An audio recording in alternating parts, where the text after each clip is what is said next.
Divorce Day Diaries, day 154, and today I'm making a Braaibroodjie. Apologies if I mispronounced that, but effectively this is a South African toastie.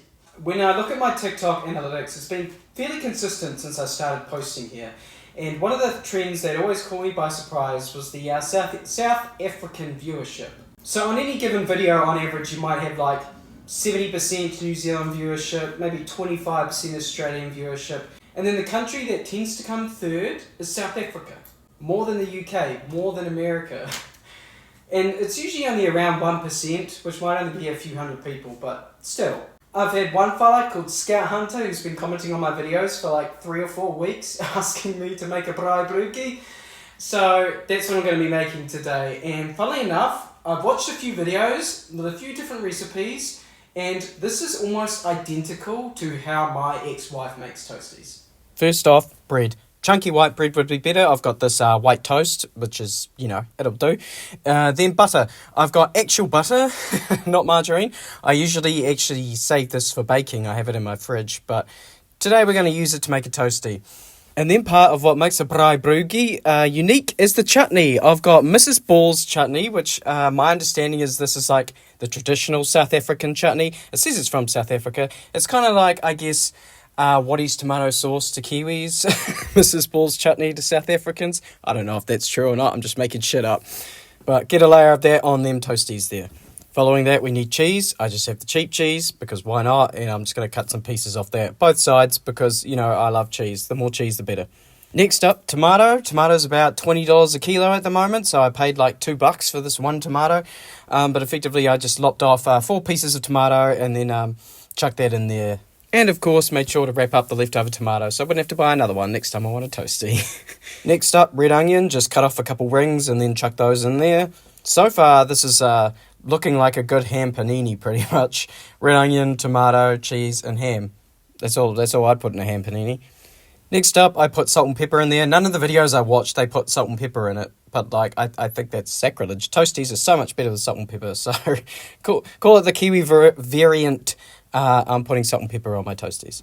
Now, one of the key differences between a Braaibroodjie, God, I hope I'm saying that right, and how my ex-wife would have made it was that she wouldn't have used chutney and she would have just chucked that in a toastie maker and it would be done. But the thing is, part of what makes it a Braaibroodjie is the fact that you've got to put it on a braai, which I understand is like a grill, effectively. You're putting it over a grill on an open fire. I don't have an open fire. I could use a barbecue, which would have the same effect, but I don't have that either. So, I do have a cast iron grill tray.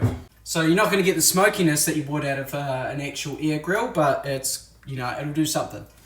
Now, I wasn't sure how hot to have my pan because obviously I haven't done this before, but I knew I wanted it hot enough to leave grill marks, so I made sure to get it to a decent temperature.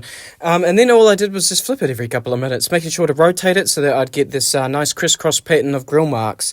I did notice that in the most of the videos that I watched, people use like a campfire griller, like a campfire toaster, and I don't have one of those, and of course it would squish the toastie, it would hold it together, right? So I thought, you know what, I just got out my meat squisher and just squished down the toastie a couple of times just to make sure that everything flattened and got to know each other, so I wasn't quite so tall. I did end up rotating it the wrong way one time and putting the grill marks the same way on one side, but I did rectify that in the end, so I'd have to deduct points for that. I also noticed during this process that I didn't quite butter all the way to the edges. Every single video said, make sure you butter all the way to the edges. And, I'm not good at verbal instructions. I thought I did. Clearly not. Whatever. It's still going to be good. And, you just cook that until the cheese starts oozing out the side, and that's when you know it's done. Oh, she's crispy. Oh, okay, the cheese is melted, it's slip and sliding.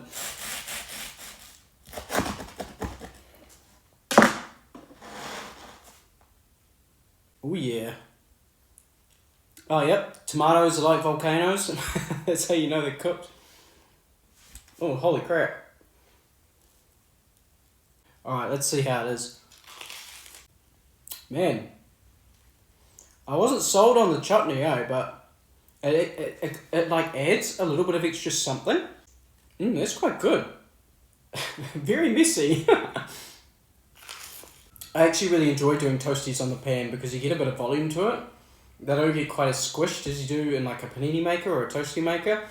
The chutney isn't overpowering. Between the onion and the tomato and the cheese, you're getting quite a lot of flavour, so it just kind of sits on the back of your throat and you can just taste that sweetness that's coming through. This is really good. I'm going to have to do this again, I think. I might have to try it in the toasty maker and see how it turns out.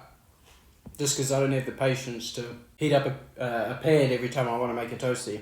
That's why I make toasties, they're easy. Although fair warning if you're on the fence about onions is that these are still quite firm. I don't mind it, but I know some people will. That was a great suggestion. I'll be doing that again, and I will catch you on the flip side.